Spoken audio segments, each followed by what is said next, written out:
I've been travelling to Africa now for over 25 years. My first safari was in the Chulu Hills south of Nairobi.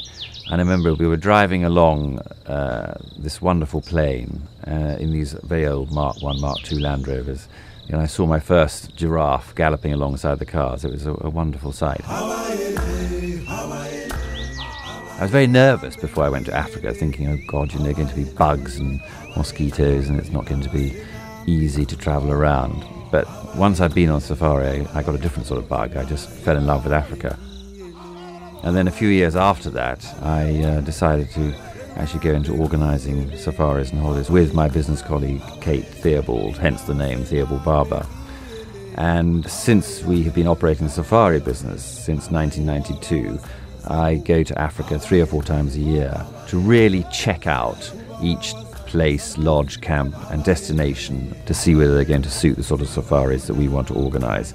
And that is the fundamental thing about our holidays.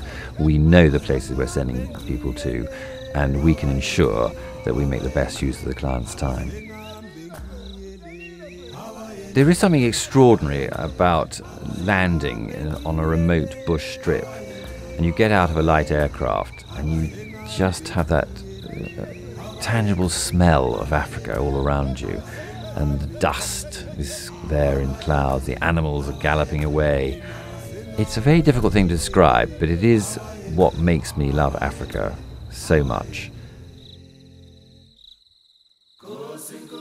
The main countries we cover in Africa are Kenya, Tanzania, Uganda, Rwanda, Zambia, Malawi, Zimbabwe, South Africa, Namibia and Mozambique. The fantastic thing about African holidays is it's not just about seeing animals. So, for instance, you could walk along a beach for at least an hour and not see anyone else. We have such remote and wild beaches.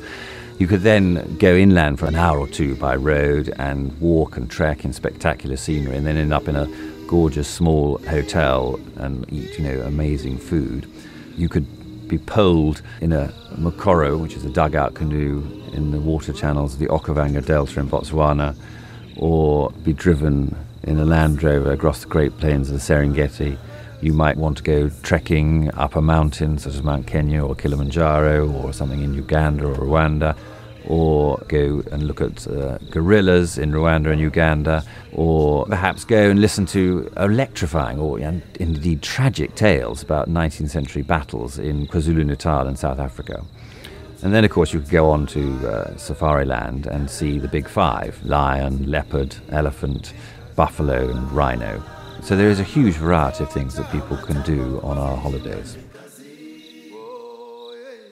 We spend a lot of time thinking about the itineraries for clients and really planning them. And I like to think that we have a very good idea about how a holiday should fit together, the jigsaw, and how it should work, and logistics of getting you from place to place. And I think the fact that we have researched all the different destinations and how they link really does help to make a better holiday for you.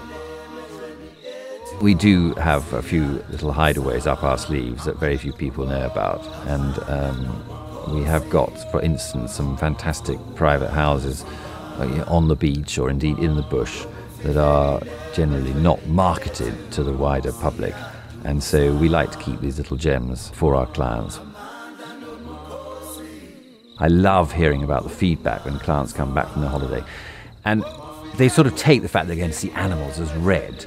But also, the thing that they really do rave about more often than not are the people who've looked after them. And I think that really does differentiate the sort of holidays that we organise compared to many other sort of holidays you go on in the world. People are just really pleased to see you, and they want to give you a fantastic time. And we have hosts and managers and guides who will be with you, 24/7 most of the time. You become friends with them. And often clients want to go back to the same lodge, or indeed follow guides that they've met and had a fantastic time with the next time they go back to Africa. Africa is a wonderfully romantic and evocative place. What could be better than walking out into the bush in the morning and then coming around a corner and finding a wonderful table laid out with your bush breakfast under an acacia tree, and you sip your cup of chai or coffee and look out across that amazing bush. Likewise, in the evening, you go on an evening sundowner walk, and you then clamber up a rock and look out, watching that sun go down. That is one of my favourite moments, sitting there with a lovely tusker beer, just listening to Africa and watching the day end.